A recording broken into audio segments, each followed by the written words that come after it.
this is Angela Barrios here. This video is sponsored by angelabarrios.com. You may find the link in the description below. Click like and subscribe and hit the bell so you can get notifications of new videos we load. I'll be watching for your comments, so hit like and share with us. And good evening for not just my people over Facebook and Instagram over here, YouTube as well. You guys, I am so glad that we are here together. And like I mentioned, March the 23rd, almost at the end of this month. Excited because there's so many things to share. There's so many things to achieve. We are at the end of the first quarter for 2021. And I don't know about you, but I am super excited of all the achievements so far. It's amazing. We had at the end of last year encouraged many people to join me for a special workshop on how to set goals the real way, not setting goals the right way, not just setting goals, not just writing goals, but how to set up goals the real way. And this is that kind of a time in which I just take a pause and I let you guys know that at the end of April is coming a workshop you don't want to miss. You don't want to miss because it's your time to kind of like, the GPS, when you get out of route, start telling you recalculate, is recalculating your route. So it's time to recalculate your route through setting goals the real way and recalculate them. Why? Because this is the time. When we don't do that, then June gets here. You feel super bad because you're not even halfway accomplished your goals. Some of the goals have gone away. You don't even want to look at it anymore, right? So you stop writing your goals. You stop talking about your goals. So what a better way than to calibrate? So wait for that. Promo is coming. You guys are going to see it. So for tonight, I am so glad you guys are joining me. And we promise to add a little more to our subject in regard to credit, right? So at the beginning, as we got together, we talked about the credit, the deceiving information about credit cards and things like that. So there's so much to talk about there that we're not going to spend more than an hour together. So I decided to just break the subject in little pieces so you have a much more better understanding. And with your action taken, you are going to see a great improvement in every area of your life, including the finances. Because even though my whole position here is to talk to you about how money works and the importance of accumulating assets and everything else, life is balance. So subject for tonight, you guys, and that is how credit score works. Why? Because we need to understand. Obviously, this is a basic matter for people that live in the United States mainly. But hey, if you're listening or watching this at another time that is not live, and you encounter this on my IGTV, my YouTube channel, or Facebook, and now you're saying, well, one of these days I might be living in the United States. Might as well you just get ahead of the game and learn the rules, because that way that you are not going to be controlled by the system, but you are going to be controlling the system, which is a different story. So how credit score works. And this is a subject that for many people is kind of like either they don't even want to talk about it, or it's bored, or scary, believe it or not. Very, very scary. So these are the three areas in which I want us to focus today, so you guys can learn a little more. And like I mentioned before, there's a lot to talk about in regards to this. And I know many folks, once they find this information on these videos, they're gonna want to know, okay, so what's next? How do I do to do this or that or whatever? Everybody encounters a situation when it comes up to credit, and it is very, very, very, it's ultra important that you pay attention to this one. So Do me a hot solid. Go ahead and just spread this. Tell other people, just share it, comment. And if you have questions, if you want to know more about something, just DM me. Just send me a direct message, or just get me through my website on www.angelabarris.com, and you will be able to actually reach a lot more information there. So now, understanding your credit. So let's focus on what is your credit, because that's the main thing we need to learn today. What is your credit and why does it matter? The second thing I want you to explore with me is, how do you know if your credit is good? Because most people think, well, I got a 600. Is that good? So we're going to talk about that. How can you protect your credit? That's another portion. Now, there's many more things to talk about when it comes up to credit scores, credit reports, and all those things. The intention, and I'm going to be bringing, the intention here is just to give you a heads up, because I am going to be bringing an expert. And this expert, this gentleman, is a professional of this kind of subject. I'm a certified financial coach. I've been in the industry for many years. Real estate is a background, and all those kinds of things. And I tell you, because of my experience with clients, I can talk to you about this subject in a manner that you can learn and apply for your life. But with this, I also tell you that in one of my interviews coming up, I am going to be bringing a special person that is a professional in this area, and you're going to be able to learn much more from this aspect. So my main thing here is to warm you up, get you started with the information, and add up to what we had talked about at the beginning of our meets. So let's talk about what is your credit and why does it matter? Why does it matter? When people talk about your credit, they really mean your credit history. How's your credit? And then some people are thinking on a number.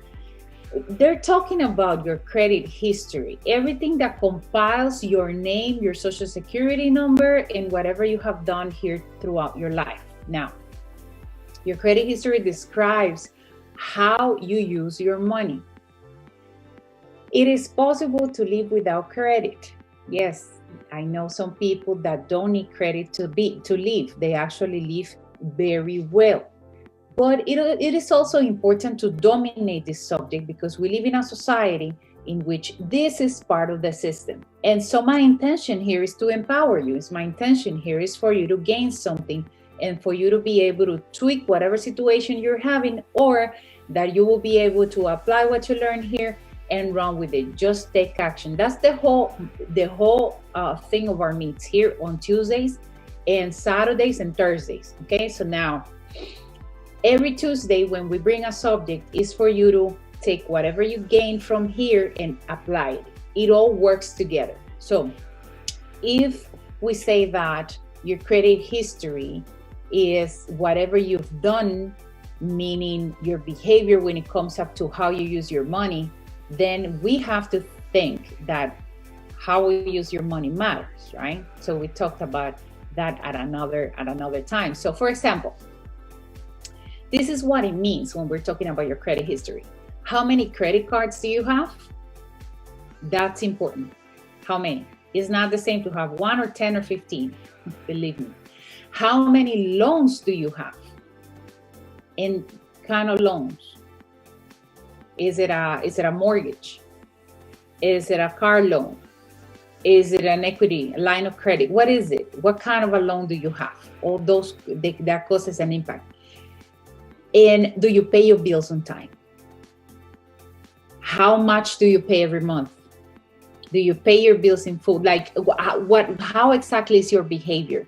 So when they ask you about the credit, your credit, and let's say, how's your credit? Because in the industry, we usually use that question. How's your credit? And most times than not, people tend to get lost in the question. What do you mean, how's my credit? Are they talking about my credit score? My points, or I'm not sure. So let's learn that so you can be aware what it means when people ask you, how's your credit? So consider this. How you handle your money and bills in the past will help lenders, anybody that comes and give you money, anybody, lenders, anybody that comes and wants to lend you money, to decide if they want to do business with you or not. In many cases, this applies even like in a rental or a leasing of a car and many other things. So consider that your bills are important. Which bills? All the bills, from utility bills, even to installment loans, credit, all the bills matter. All the bills matter. Every time that you apply for something that includes your social security number, that means that's going to go into your report and that's going to create an impact in your history. Now, consider this other thing.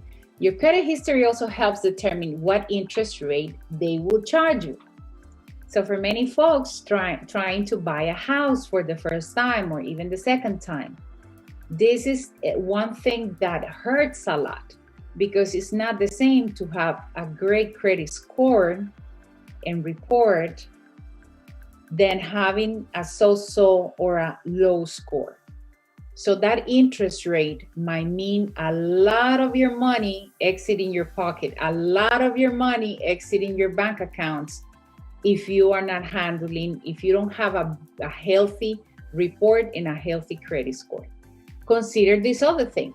If they see that you always pay your bills on time, when I say they, I'm talking about financial institutions, I'm talking about lenders, I'm talking about people that handle money, that can pass money to you or help you gaining something in exchange. If they see that you always pay your bills on time and that you take, let's just say that you never take more debt than is necessary.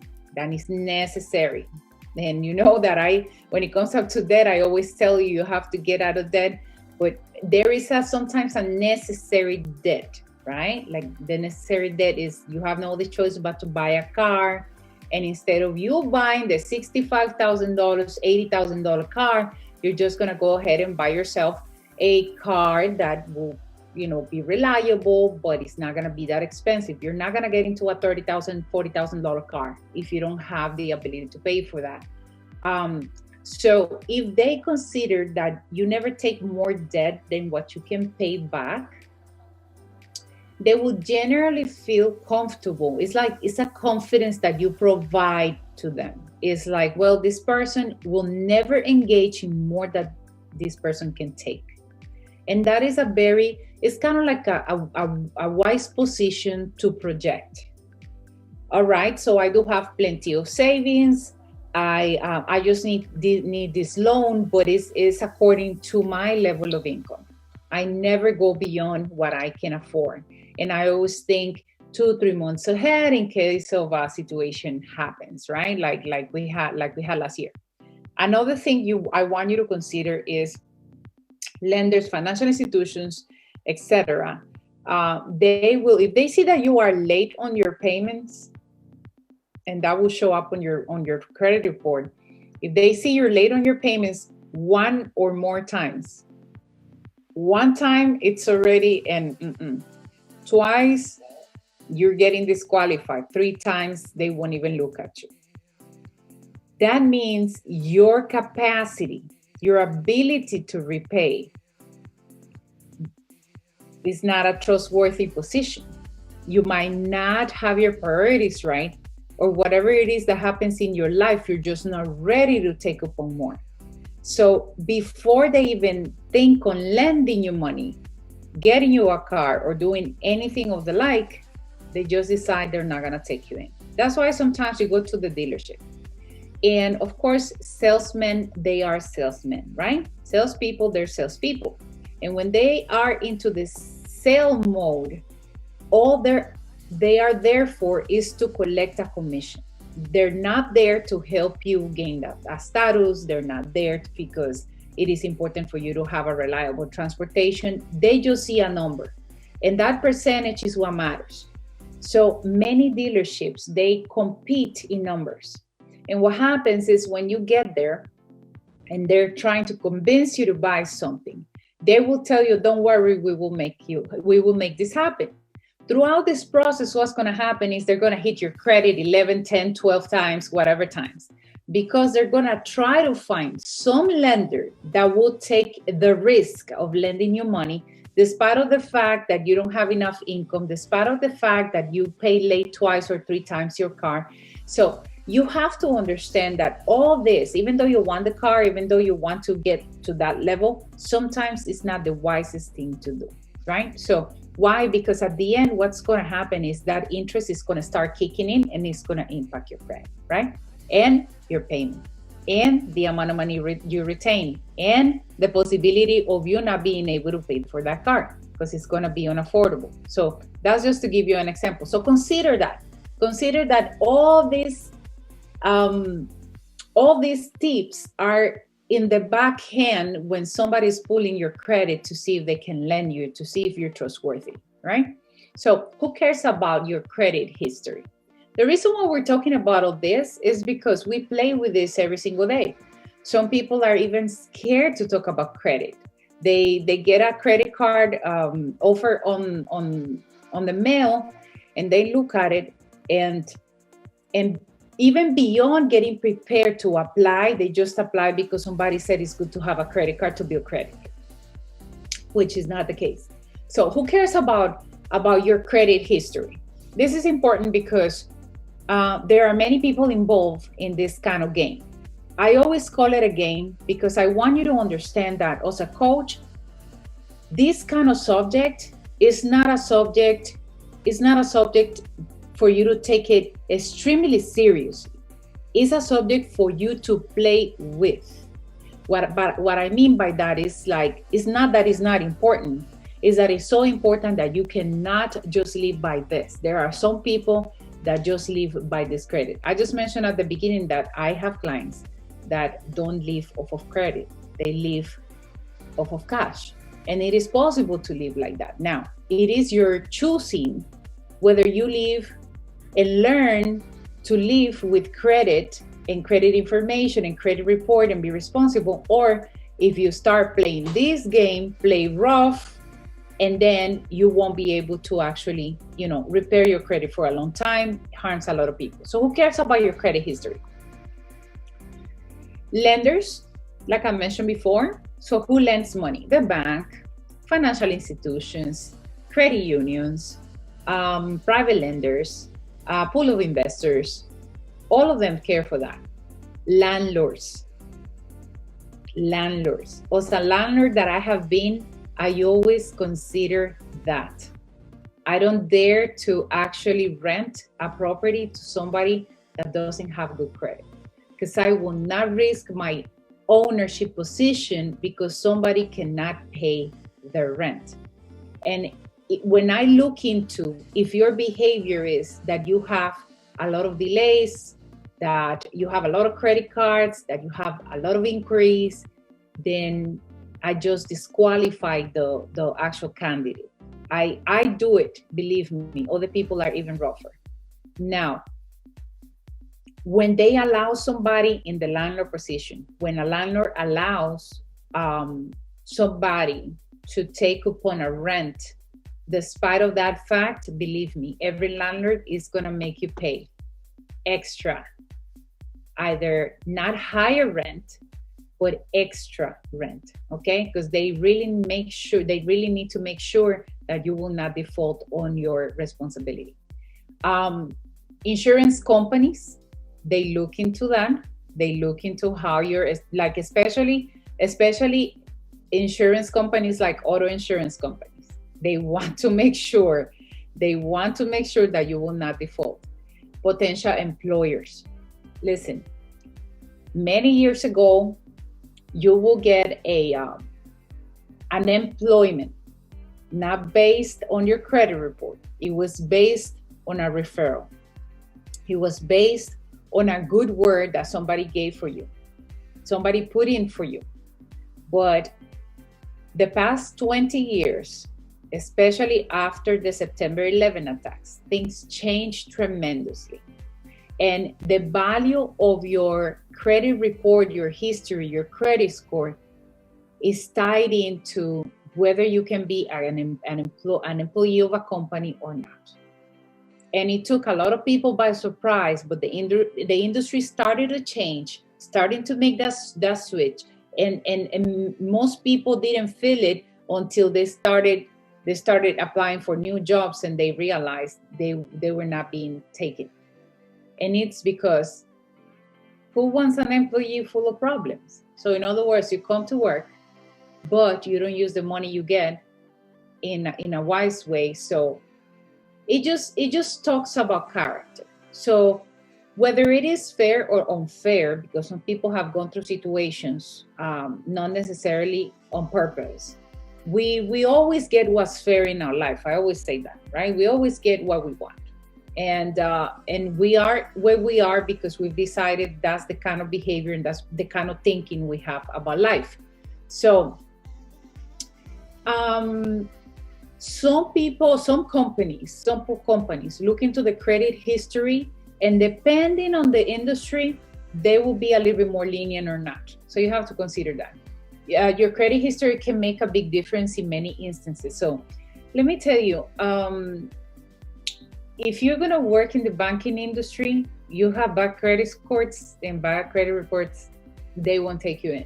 Okay, they just don't give you that chance. They don't want to give you that chance because for some reason they relate that to you're not going to be able to give good advice. If you cannot even proceed with having a good advice for yourself, little less for somebody else. So they don't want you in the industry like that. This is the impact of your credit. For instance, when you apply for a loan or a credit card, that's just, some credit cards are going to give you the chance for sure, but you're going to pay, you're going to pay high interest. 24 years ago, interest rates in this country, 25 years ago, interest rates on credit cards were 11-12%. We are in 2021, and the average credit card, the annual APR is $24.99. It's super ridiculous. It's double. They are making double on your money based on bad decisions. Okay, so double on the money. When you have a very, very low credit score and your report is not looking great, some of the credit card companies might, quote unquote, work towards giving you the chance to build your credit, but you suffer a big consequence, and that is you will have to surrender a portion of that money in order to actually gain your status back, to say. When you're looking for a job, like I mentioned before, the troubles might be that maybe you're trying to change the industry. Maybe you just studied, got a license, do something that you're trying to get into a specific industry, financial specifically, and they won't take you in. There are certain positions of honor, let's just call them, in different industries, even for assistants, even for administrative assistants and such. If you don't have a good credit report, if you don't have good credit score, they might not take you in there for that. So think about that. When we talk about buying or leasing a car, those rates are ridiculous, but they do it because they know they can. They do it because they know that you are going to be willing to pay high for as long as you obtain a car. And also when it comes up to rental insurance, let's just say you're still renting, rental insurance, your credit score is an impact, and also applying for business loans. So for those out there that own a business and are wanting, let's just say they went through a very bad situation, lost a house, lost a property, or their credit got damaged due to last year's situation even. The impact on your credit, like people had it back in 2008 after 2008 situation with the market, very difficult to recover, especially if you're a business owner, because you are not trustworthy. That is, They cannot trust you on your personal finances, and now they cannot even trust you on your business, which is worse. So it's very difficult. So many times, many owners, especially small business owners, clients of mine, they have tried to pull up a loan because they need to inject capital in their business, and guess what? They get turned down. So they get ways to borrow money from, let's just say, private investors, but the price they pay is too ridiculous. 22%, 25%. Sometimes it's even outside the law spectrum, right? For instance, in Florida, the maximum percentage allowed to be charged on a loan is 18%. 18 a year. So you have to not 18 per month or 5 per month, 18 a year. So it's gotta be annualized. So a lot of people abuse others in this industry, and unfortunately, because of the necessity and not understanding how the credit works, many times you end up in the ditch and you don't know how to get out of there. So how do you know if your credit is good? Think about it. How do you know if your credit? Oh, because I got good credit. Okay, so what does that mean? I got 640. So for many years, because of the mortgage, let's just say the industry, the housing industry, when it comes up to lending, they've established, let's just say through the FHA, that at least the minimum required scored acceptable. This is the bottom really of the barrel. Acceptable to purchase a house is 640 points. However, that doesn't mean that 640 points, that is a myth. That's the best credit score, definitely not. So how do you know if your credit is good or not? Well, good or bad credit is based on that history. It's always going to be compiled through the history. You can't find out how your credit history looks like by checking your credit report. So now, in case you don't know, I just let you know now, but if you know, it's just a reminder. Every year you can go to www.annualcreditreport.com, freeannualcreditreport.com, and you can pull up your reports on the 3 main bureaus. And that way you can actually explore important things like misspelling of your name, the address on the 3 bureaus supposed to be the same, your employment information, things of that nature, or your phone number. You think that will not cause an impact on your report, but it does. If the 3 bureaus have different kind of information on you, you need to touch that up. You need to get in contact with them and then send a form and make updates on your credit report. Now, you don't have to pay for it, and we're supposed to actually review it annually. It will be very healthy if you learn how to do that every single year. You just put it on your calendar as a reminder every year and just sit down. It's going to take you maybe an hour just to pull those reports and then go over them. And every year makes it easier and easier. If you do that, you will always understand how to work better towards using credit, right? Because otherwise, what happens for most people that don't know that a free credit report annually exists, that is available for people, they end up paying to different websites just to actually get the reports. And usually, you pay a lot of money. Even if you pull it out directly from the bureaus, they do charge you good money in order for you to obtain it, so it doesn't cause an impact on your credit score, right? Every time you make an application in which your Social Security it's involved, that's gonna cost a hit on your report. And the report is a hybrid. It has several different it's composed of different things that make the actual report and that calculates a credit, right? There's a formula there that they use. That we're gonna talk. I'm gonna touch a little more on it in a bit. What is in your credit report? Usually, your credit cards, the student loans. That's a big one. Your mortgage, your taxes, if you have tax liens or you owe taxes or you have tax situations with the IRS, if you have liens on properties, the credit report is composed of a lot of information. The more things you amount, the more possibilities for that credit report to be thicker. And what it does, it just provides a summary of your history. It doesn't give all of it, but each credit bureau reports into different things. That's why the reports are never all the same. Sometimes there is an industry, for instance, the auto industry, that uses a lot of Equifax. The industry of auto insurance uses a lot of Experian. So you see that you apply for an auto insurance, and when you pull up your reports, that inquiry is not showing on the 3 credit reports. It's only showing on 2, let's just say, because not all companies use all the credit bureaus. That's exactly the discrepancy that happens in every report. So why is it important for you to check it every single year? Because it's supposed to read the same. It's supposed to be the same. It's supposed to give you a healthy, equalized score across, right? The credit scores, they vary because the calculation of each bureau is just slightly different. So it depends on the data that they collect. So obviously, sometimes one credit score is higher than the other one.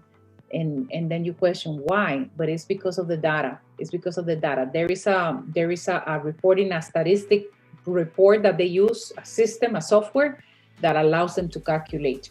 And I'm going to explain that to you. And thank you for joining me again. Thank you for passing by here also and learn a little bit about this interesting subject. Take the time and share this with other people because I know this will impact. We're talking about how the credit score works, and in a very simplified way. So 3 major bureaus: TransUnion, Equifax, and Experian. Those are the 3 bureaus. Now, when we say bureaus, these are entities. All they do, according to the Fair Credit Reporting Act, is making sure that the data that is collected on your name, that is tied up to your social security number, it's real, right? So sometimes, depending on how you handle your correspondence, how you handle applications, how you toss away credit cards and bills and everything else, you end up with other people grabbing hold of your personal information and misusing it, right? We are full of that. Identity theft is a subject that we've been talking about as well, that you have to be very aware of. Now, these bureaus supposedly are in charge of just maintaining this database, making sure that the information is legit. But they don't know, they are just institutions. So if you don't take charge of actually reviewing your credit reports annually at least, they won't know. So if something is in your credit report, if somebody ever stole your information and had applied for something, if you don't check annually, they won't know. So you are the one responsible to let them know, delete this is not mine. This information has nothing to do with me. Like you will be surprised, but even the address, like I mentioned before, your address to your house supposed to be across the 3 reports, supposed to be equal, the same. Why? Because that's a flag. Imagine that you pull up the reports in one of the bureaus, your address, you live in Florida and your address is in Texas. What is that telling you? Well, basically it's telling you that somebody has information from you. Somebody has accessed your files. Somebody has stolen some of your info. So in order for you to help the industry to prevent identity theft, you need to be on top of these things too. There are programs that we use for our clients that protects their identity and all those things. That is kind of like an extra step to take. But at the end, you're also responsible to understand what's in your credit report and how your credit score works. Now, Credit bureaus, they will collect credit information from you, and they're supposed to maintain it, like I mentioned. Now, if you don't make the corrections, if you don't check and you don't make the corrections, let's just say that you are wanting to purchase a house, and you've really never taken care of this issue about the credit report. All of a sudden you start a process, and guess what? You stopped, and your dreams gotta stop because your credit report has things that bother the process, that don't allow you to move forward. So sometimes you lose the chance to have the house that you want, and the moment in which you can purchase at a lower price, just because you are not ready credit report wise, credit score wise, in order to get to this point. So um if you guys want the visual of all this, it's going to stay on my YouTube channel. It stays on IGTV after we finish the video, also on Facebook for my Facebook people. And we're always bringing different subjects, something that adds up. As a financial coach and a business coach, I'm always trying to just bring subjects that impact your life, that you can use to actually accelerate your goals and dreams. I don't know which are those, but I am sure that 20 years of my experience can serve you very, very well into achieving what you want. If you find the right guy, I believe it's so. So in your credit report, this is what you're gonna find. Basic stuff I want you to check. So you're gonna go to www.freeannualcreditreport.com. You can do that, like I mentioned, once a year. And you're gonna pull up these 3 reports, okay? So be prepared. If you don't have a printer, go to Kinko's or wherever that you can print them. It's better if you work with them side by side. You want to make sure that what you see across the 3 reports are the same. You're gonna check for your name, your address, your social security number. Make sure that it's not just the last 4 digits, that you can actually see the entire number. Your credit cards, that they're all there. I experienced with a couple of clients that they pulled up their report because we were starting the process for them to save money and fix their credit to get to buy the house. And they started looking into one of the bureaus. They were credit cards that they didn't even have. They didn't know. So somebody else was using the credit. Somebody else had credit cards on their name. How about that? So you have to also check credit cards. Credit cards, like, the entire number, the limits, the loans, like I mentioned, especially student loans, guys. You always hear me say, student loans came as kind of like a candy to entice a lot of people at the beginning of the 2000s. Okay, and through a president administration here in the United States, they provided everybody with the ability to get loans, student loans. And today, today many people are suffering from this. Why? Because there's people that come out of college with 300, with 200,000, with $100,000 worth of credit card debt, and they go into an industry in which they cannot even find a job. And then they end up bossing tables, serving tables. Not that is a bad job. What I'm saying is, like, they just went through college and they ended up serving tables. So it makes no sense with a lot of debt inside. So your loans, that is a very important factor. The amount of the loan, and if you're not paying down the loan, like what is happening with a lot of people with the student debt, that affects the credit. How much money you owe, that affects the credit. Why? Because if you have a credit card that is $1,000 limit and you're using $990, the ceiling you have is not a lot. And the formula usually calculates the ability to have credit. You're actually up to the ceiling of the credit card limit, and that also brings your credit score down. If you pay your bills on time or late, that's going to be on your credit report. So when you pull up your credit report, just highlight whatever is late, because you're going to have to pay attention to that more in order to get rid of that hole right there. Uh, like I said, one time you're late, it's okay. But if in a credit on a credit report you have three different accounts that have been late, they just many financial institutions won't consider you because it's very difficult for them to lend you based on three spots. I know it was the same month. I know you didn't have a job.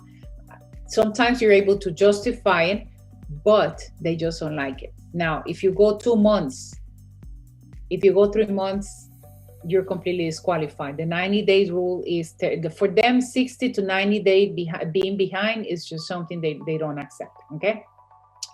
Especially if you're trying to buy a house, if you're trying to buy a car.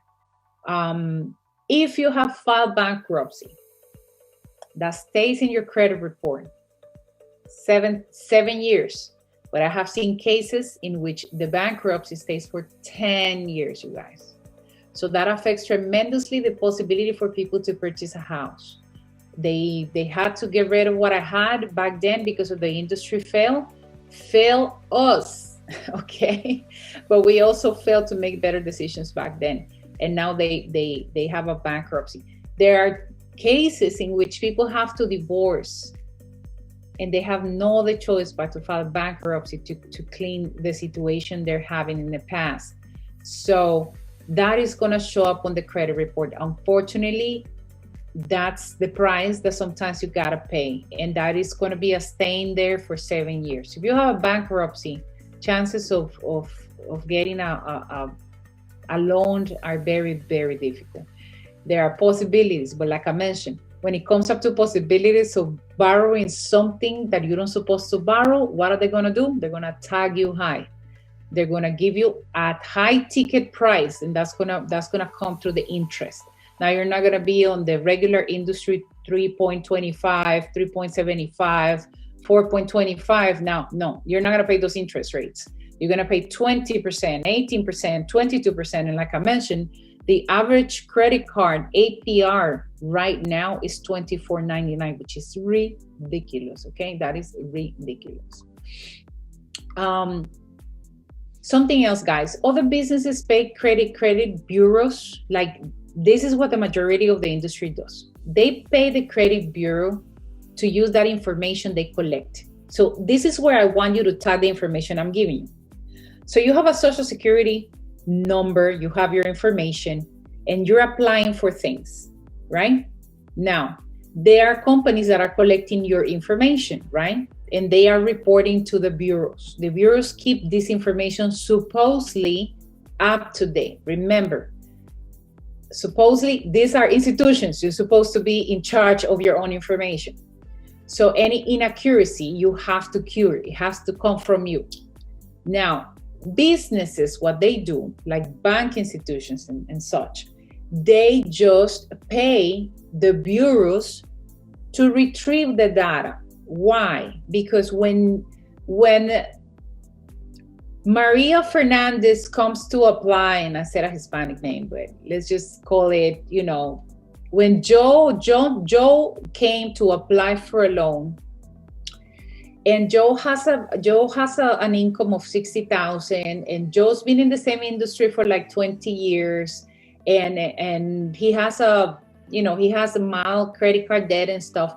When he comes in to apply, what the institution is doing, they're paying the bureaus to just take the data of many other Joes to create an average information to say, well, there are 100 Joes, meaning people that earn $60,000 with the same age, sort of the same industry, blah, blah, blah, blah, blah. And they're all paying, or they all have a credit score between this and that.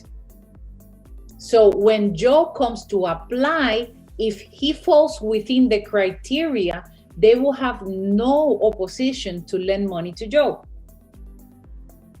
But if Joe comes lower than what the data is showing, disqualified. They're going to turn him down, right? That's what is going to happen. Obviously, if it comes above, that's going to be a yes. So that's what I want you to get right now. This is how this world of the credit report and the credit score ties in. You provide information, credit bureaus retain information, They sell the information to businesses, and businesses, they use this information with a reporting system, with a software, let's call it like that, that shows statistics of the average Joe Doe or the average Susan Fletcher or the average, do you understand? It's kind of like that's what they do. And within that statistic, that criteria, they are allowed to make decisions on whether you get money from them or not, whether you can buy a house or a car, etc. So if you understand this thing right here, you understand that you are being compared to other people when it comes up to a certain industry. Even for you to rent an apartment, it so happens to be the same way. Okay, it's just the same way.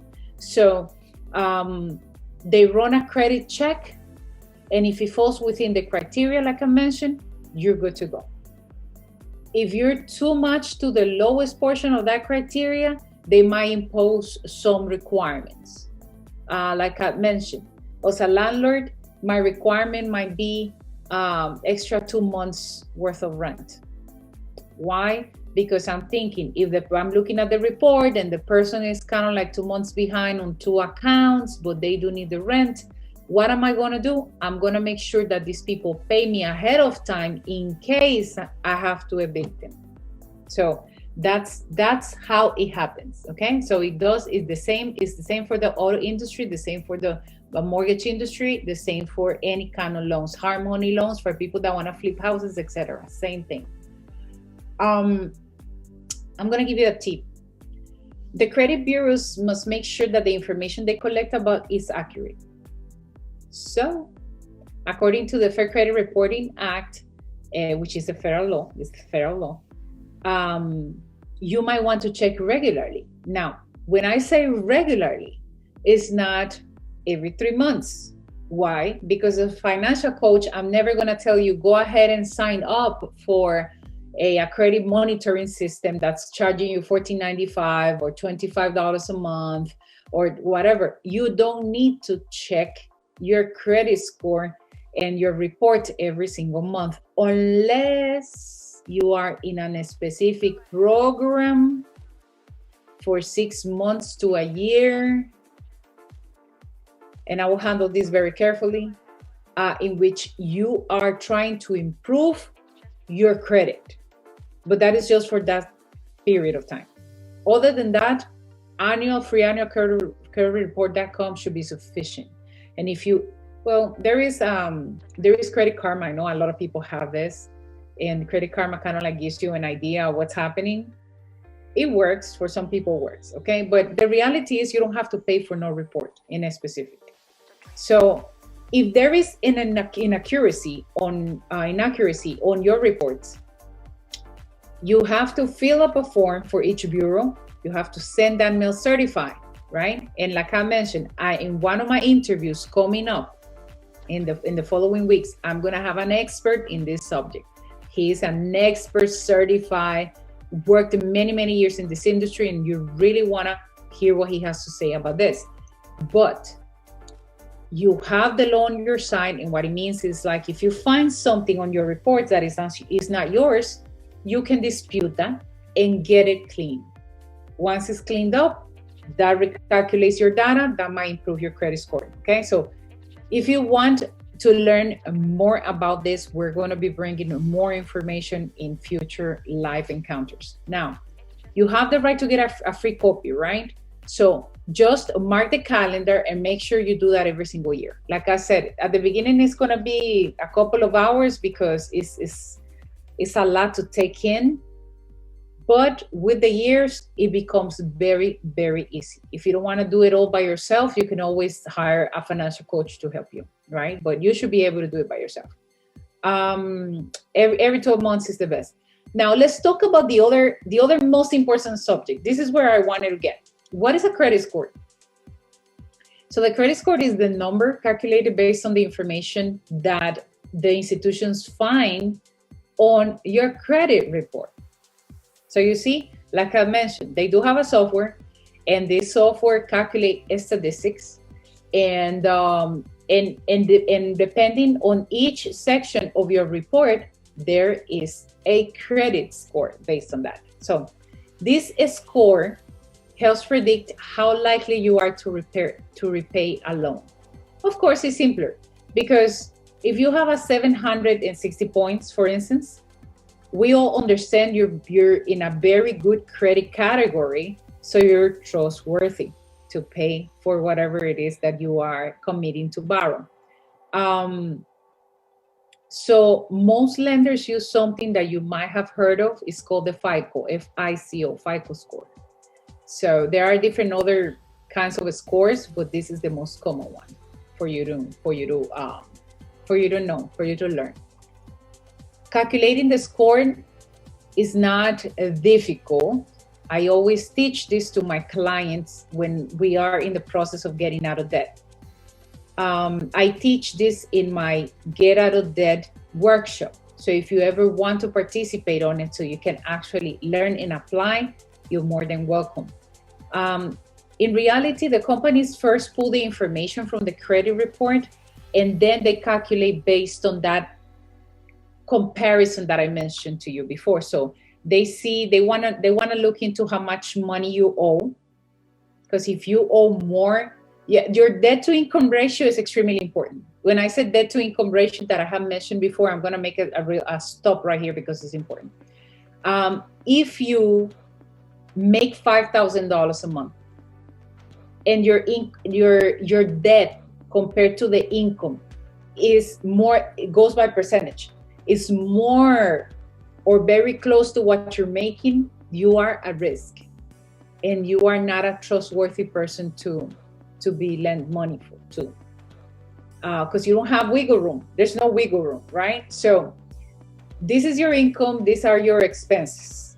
If they meet at the same level, you're tight, living paycheck to paycheck, and you're one month from a disaster situation. If this is your income, these are your expenses, then this is the quality of life you live, right? Why? Because the more room between your income ceiling and your expenses, the more quality of life you live. If this is your income and these are your expenses, this is the disastrous life you live. Why? Because you're not paycheck to paycheck. You are credit card to credit card, borrowing, skipping payments, and maybe this month you pay the car, and next month you pay the credit card, and the following month you pay the car, and so on and so forth, and you're behind on your mortgage, etc. You call your landlord, you cannot pay to. So if that's your situation, I got good news for you, because you can rise above the situation, but you need help. If that is the case, just contact me. I will be able to put you in a program for that. It doesn't take forever. It just takes a commitment of 6 months to 8 months, sometimes a year, the longest, okay? Whether you pay on time or late, it's gonna be crucial. On time or late is crucial.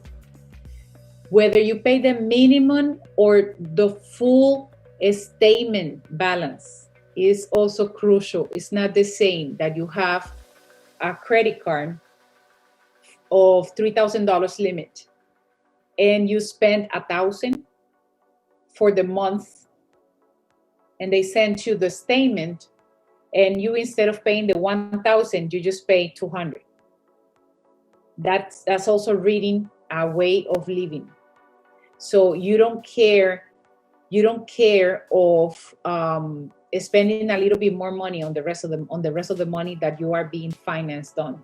So you have to understand all those little subjects, they're empowering you. First of all, your money is going to always be less, and you're not going to be able to save more. So this calculating score is for you to understand that this is how they look at you. This is how they control you, right? They also want to see how long your credit is, or how long you have your credit. So if you're too new, 3 years from now, they think twice before they lend you money, or they will allow you to have a credit card with a $300 credit limit, but you're paying 20%, 24% on it. Okay, that's terrible. That's $24 out of 100 for every 100 that you use. They're also going to want to know whether you asked for new credit recently. Those are the inquiries. And hint, you guys, write this down. You can only pull up on your credit report 6 times of the year, not in 1 month. That is bad too. So what I'm saying is, the more you can apply for is every 2 months to something new. Now, am I telling you to apply to things? No. I am telling you that you have to understand that in a period of 12 months, healthy application will be 6 times within the 12 months. Now you're trying to buy a car and you just wait and apply 7 times. That totally brings your credit score down, terribly down, right?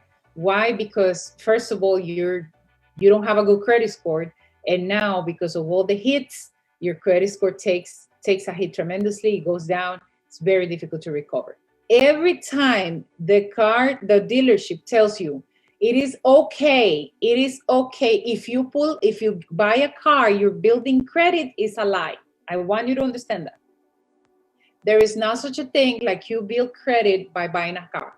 There is not such a thing like you're building credit by getting a surgery and financing the surgery. There is not such a thing like you're fixing your credit or building credit by financing the teeth, a dental process. Okay, none of that thing is true. That is just the industry, because they need to lend you and they need to have people paying their interest, because they make money on interest. They don't make money on the money they lend you. They make money on the interest. Okay, so they're looking to these things. And once they have the data, once they have the criteria all together, then they use this statistical program I was talking to you about. And what they do is they compare the information to the credit behavior of other Joe Does in the industry. They look at similar profiles. If you don't fall within the profile, the rank that they have for that, you're out of the deal, you're out of the business. They will tell you, well, Mrs. So-and-so, Mr. So-and-so, thank you so much. We wish you the best. You're going to have to go repair your credit, do something about it, because unfortunately, your credit score is low. And I know, because I have seen clients come to me that they have told me, we gave up. We don't want to purchase a house because it's very difficult. We'd rather stay renting because they turned us down. Well, first of all, before you even go into that process, you need to meet with a financial coach. I did not say an advisor. Advisors invest money. O sea, financial advisors, we invest money. A coach help you bring your financial situation into the right position so you can move ahead into your goals. So before you even get to do that and be discouraged, you have to sit down, set your goals, and say, well, this is what I want. I need to buy a new car because my car sucks. My car is not good. It is not reliable anymore. I live in an area in which I need a car. That's my transportation. It's like my computer, my cell phone, the internet, and the car. Those are the things that I need. So if those are priorities for you, then you have to work into that so you can make it possible and not out of your financial range, to say. So that's how they use this statistical program, and the program brings the scores and they compare it with your data. That brings a score, and if you, like I said, if you don't fall within that category, you're out of the deal. Now, based on this comparison, if the credit score falls between a certain rank, I said, right? So let me give you the rank. 300 points to 850 points. Now you know the highest the better. So 300 low, 850 highest. Higher score means that you have good credit. That's how they look at you. You're a number, right? So you have good credit, and the business really believes that they have less risk if they go along with you on a deal. Why? Because they're supposed to have more chances of you maintaining your word that you're going to pay on time and pay them back along with their interest. So they're okay if you are at a 700, 850. The higher, the better. I'm not saying which which score you have to have, but the higher the better. Now, to get to 150, you don't get to 850 by having credit cards alone. And this is going to be confirmed by my expert I'm going to bring on my interview later on, at another encounter on Thursday, because this score is made out of installment loans, the length of your credit score, your ability to pay on time, the minimum or maximum, the amount you pay every month. There are different things that this statistical program calculates. So without making it hard, I want you to know that in order for you to attain a good score, you have to be always on time, never go beyond the limit of your credit card, paying full your statements. That means if you have $1,000 credit card limit, you're not going to use $1,000. You're going to use $300 out of your card. That's it, 300. That's what you're supposed to use. So a low score means that you have a bad credit. So therefore, it's kind of like harder for them to actually go along with you on a business deal. So this is not to discourage anybody, but like I said, in the industry of mortgage, they will ask you for 640 points just because FHA considers that at least the minimum in order for you to get in. But that doesn't mean 640 is good. 640 is the minimum requirement points by FHA standards. Now, if you are purchasing a house or looking into that, that doesn't mean that the institution has to abide by it. Sometimes you have a lower score than that and they are willing to take you in, but you're going to pay the price with interest. You're going to pay the price with more interest on your loan. I will not recommend you to do that. So those are the two things. 300 is the lowest, 850 is the highest. How can you get your credit score? Well, there is no annual free credit score. They should have that, but there is none. The only thing we have is an annual credit report that is free. So I mentioned this to you before. I don't want you to go pull up your credit score just because, or get into a program, monitoring program, just because. This is what I will highly suggest. If you don't have an identity protection program, and you can find one, like the one we offer, go ahead. That's very affordable for all your family. Then get it, because it's going to allow you to kind of like protect your identity, your credit cards, your bank accounts, etc. That is for protection. But when it comes up to the credit score, I'm not going to send you to pull up your credit score every month or to be involved in a fee every single month in order for you to be getting an update. Oh, now your score is this. Now your score is that. Because you will go nuts. First of all, you will waste your money. Second of all, and most important, there's no subject by doing so. If you are trying to fix your credit, then there is a different approach. If that is your case, contact me. I'll let you know the possibilities you have.